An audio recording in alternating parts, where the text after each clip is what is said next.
这几天呢，北京的气温都是在30°C以上，很多车主开车都会打开空调享受清凉。可是，一些车主发现，一段时间没有用的空调会出现难闻的异味儿，这其实是空调不洁净所造成的。请大家千万不要忽视这些看似很小的问题，因为这将会导致一些疾病的发生。下面就让我们一起来了解一下使用空调前需要做哪些准备工作。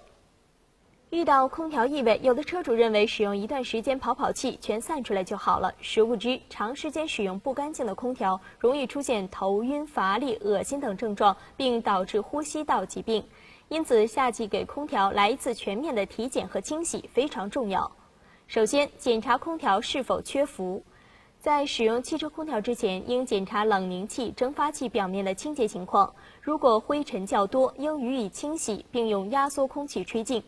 制冷剂不足是空调失效的原因之一，加入制冷剂时要注意制冷剂是否泄漏。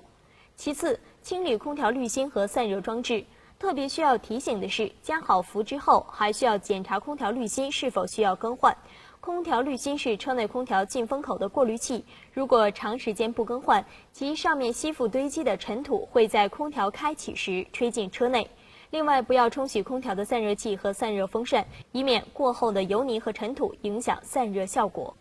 目前市场上有很多用于清理空调风道的清洁剂，车主可以买来自己动手清洗，只需要取下灰尘滤清器，启动车辆，打开空调并把空调置于外循环档，把泡沫清洗剂喷到灰尘滤清器处，空调的外循环风会把清洗剂吸入风道内。对风道、空调蒸发器和暖风水箱分解物除菌，去除异味，污垢就会变成液体从空调的出水口流出。最后，专家提醒，车内长时间的使用空调容易导致一氧化碳中毒，因此车辆在停驶时使用空调，不要把车窗全部关闭，应注意车内通风。另外，车辆即使在行驶时，也应该经常开窗换气。